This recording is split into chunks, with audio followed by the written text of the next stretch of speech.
Testing 1, 2, 3. Sure, I'll test it.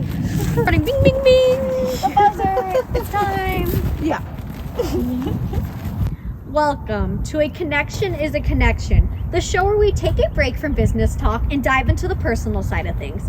Today we're sitting down with Brandt to uncover the stories, quirks, and passions that may make them tick. Let's have some fun and get to know them like never before. First, give a warm welcome to our guest, Brandt. Woo! We are here to keep it light and fun, so let's jump into some questions. But first, can you please give us a brief introduction about yourself? Hello, thank you, ladies. I'm Brandt Markl. Married, 54 years old, couple kids in college. Been a certified drug dealer for about 30 years. That's a pharmacist. One thing that most people don't know about me is my 13-year-old daughter and I swam from Alcatraz about 11 years ago. Wow. Nice. That's awesome. Well, let's hop into some questions. Let's do it. All right, Brent, ready? Ready? All right. What's the pettiest thing you've ever done in revenge? Ooh, great question. I'd have to say I probably, boy, I hate to admit this. You know, when you get cut off on the interstate and you got to get the person back, yeah, I admit I've cut the person off myself. Oh my gosh, at least you'll admit it. Right? Excuse the cars that are passing by. It's real and raw. Yeah, for sure. If you would have dinner with someone in history, who would it be? Wow, that is a no-brainer to me. I would have dinner with Jesus, without a doubt. What would you ask him? I would ask him one of many questions, but probably the first question is probably not so much a question, but I would thank him for dying on the cross for my sins, for sure. Yeah. Yeah. I Yeah. love that. Yeah. That's amazing. Mm-hmm. What's a secret fear you have that you've never admitted to anyone? Most people don't know that I'm scared of heights, and boy, you put me on a beam like 5 feet in the air and ask me to walk across it, I'll start shaking. Oh no. In fact, there's this obstacle course just south of Flagstaff.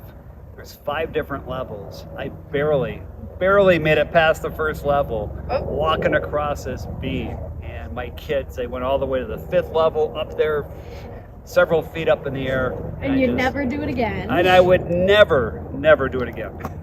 Although, if there was a black bear or a lion that was on one side of the bridge, Yeah. and you had to cross the bridge, pretty high bridge, what would you do? Now I'm envisioning a bridge across the Grand Canyon. Oh my gosh, if I was being chased by a bear, yep, I would have no choice. I mean, Oh my God.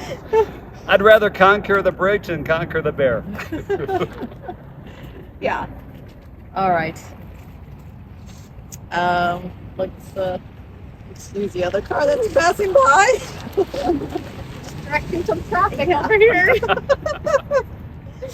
Describe your dream date. My dream date probably has to do with the ocean. And I would say my dream date's probably having a picnic lunch at a park nearby the beach. And then either before or after lunch, walking hand in hand along the beach, listening to the waves. That sounds amazing. Very romantic. Yes. Very nice. Brent, we have a special question that we ask every single one of our guests. Yeah. What are you doing for God? Ooh, what am I doing for God? I love that question. Wow. Let me back up several years though and kind of paint a story. The first 48 years of my life, I wasn't doing much for God. In fact, it was all about me. It was all about things coming out for me, living based off my schedule. I didn't want to be pushed away. It was all about me, and just living a very, very selfish life. And 5.5 years ago, I took my last drink, and I admitted to someone for the very first time that I was an alcoholic. I need help. And I called my buddy up and I said, what do I need to do? I need help. And he said, go to a meeting tomorrow morning. So I did. And that was the first day of sobriety in many, many years for me. But that night, I got on my knees and I said, God, I need help. I need help. And in the last 5.5 years has been a building block after building block of a relationship with him. And because of what he's done for me, I want to return it and return his favor to me, to others. And I'm in a men's group every Wednesday night. And here and there, I'm going to meet new men that come and join our group that have an addiction. Typically, it's alcohol.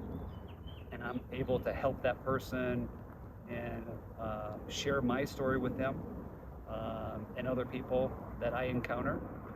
But just in general, what do I do for God? I try to be the person that He wants me to be.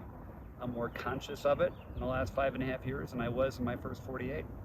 So it's just treating people with respect, kindness, being courteous, and I just try to return the favor. That's amazing. That was such a great story. That was totally a blessing for Yeah. you, what you went through.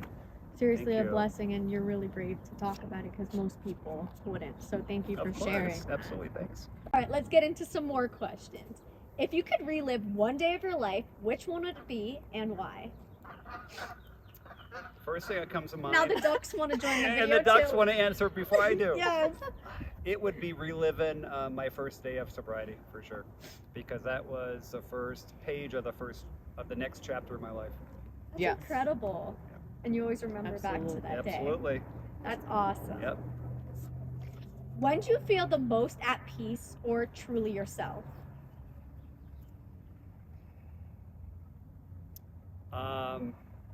At church.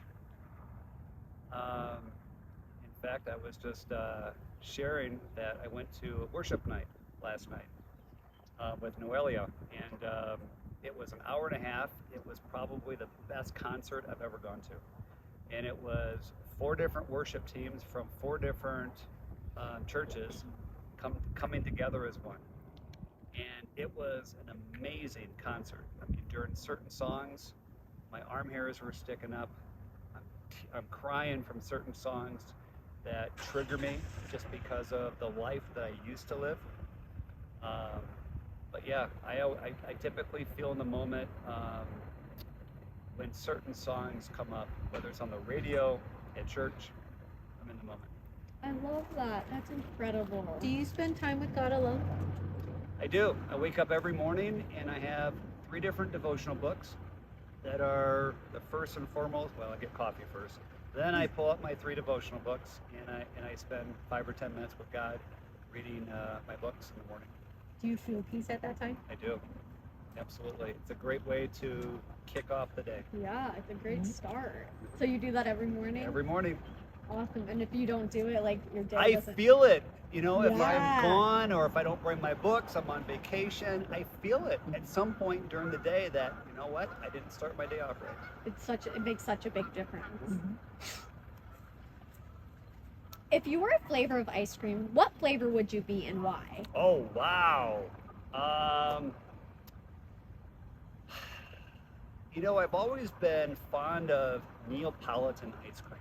Really? And I've always Interesting. You've been loved, hearing that a lot. I've always heard the 3 different flavors, you know, and I've always, you know, eaten Neapolitan ice cream as a kid. I always would eat one flavor first, then the other flavor, then the That's other so flavor. funny. But growing up as a kid, I always liked the bubblegum ice cream, you know, trying to, you know, eat the ice cream and then you get the gum in your mouth and then you start chewing it. But my favorite kind of ice cream today, well, I have 2. One is coffee ice cream. I love coffee ice cream. All That's it's so good. But It's amazing. going to Cold Stone Yep. and getting the vanilla cream ice cream and then having blueberries smushed in it, Ooh. it's so good. What in the world? I thought we were talking about coffee ice cream. What? So coffee and blueberry Cold Stone, oh my gosh. Well, Cold Stone like smushes it in. I know. And it's like, Mhm. oh Yes. my gosh, amazing. When was the last time you cried and why? Wow, last night at worship night, there was 2 or 3 different songs that came up, and when I get triggered by a certain song, it jars memories of my past Sure. and what God has done for me to be born again, I guess you could say. So it was last night. Love Nice. that. It's amazing. Very awesome. No, you haven't. What's one piece of advice you give to your younger self? Sorry. Let's see. It's funny, I was at a networking event today, and that's the question that I asked everyone in doing their 30-second story, what their business is, and one piece of advice. The piece of advice I gave to everyone is don't buy cheap Q-tips. Why is that? It's just funny. I guess it would hurt if it doesn't have enough. I know. Can you imagine it? Breaking it here. Oh. Piece of advice. Honestly, to my younger self, I would say develop a relationship with God early. Yeah. Yeah, and a lot of kids need to hear that. And adults too. And adults. Absolutely. Everyone needs to hear We that. all need God. We're, We all we're need all God. fallen. We're all broken. Yeah. And yeah, I agree. That's amazing. Well, that was the last question for today. Thank you, Brent, for just taking the time out of your day to spend it with us. Can you give us some information about your business and how can people connect with you? Absolutely. Thanks, ladies. So I've been partnered with a company called Isogenics for almost 11 years now, and we're a health and wellness company. And we're all about bringing the body into balance. And in life today, as people, we have so many things going against us. We have nutrient deficient food. We live in a toxic world. The things that we're putting in our body, the things we're putting on our body, they have chemicals in it. The average woman today applies 168 chemicals to their skin. Men are about 120. So over time, these chemicals, these toxins, they will wreak havoc on our health over time. It might not be today, it might not be tomorrow, but the issue that we have today is the average American lives 78 years. 78 years is what the average life is of an American today, but only the 66 years is when they live healthy. So the first 66 years are healthy, the last 12 years are unhealthy with disease or cancer. Yeah. So that's lifespan and health span. So what I do is I educate people. I show them how to simply increase their health span. Live longer, but live healthier. So if we all visualize, what do we want to be doing in our 70s? The average American today is living unhealthy with disease or cancer. What do we want to be doing? What do you want to be doing in your 70s? I don't know about you guys, I play pickleball. I want to be playing pickleball when I'm 85, 90 years old. I don't want to be with a walker or a cane or bedridden, right? And we have to be proactive with our health today because our future will thank you. So what I do is I work with people. I usually start most people on a 30-day reset, and the 30-day reset addresses the 3 main health issues that we all have today, whether you have symptoms or not. Nutrient deficiency, toxins in the body, and stress. We address those 3 things, the body comes into balance, and you increase your health span. That's amazing. How can people reach out to you? They can reach out to me either via my cell. You want me to give it right now? Yeah. 602-505-6269. I'm on Facebook. I am the only Brandt Markl in Facebook land. BRANDT-MARKL. I'm also on LinkedIn. I'm also on Instagram. So any of those different ways you can reach out to me. Stay tuned for the next interview.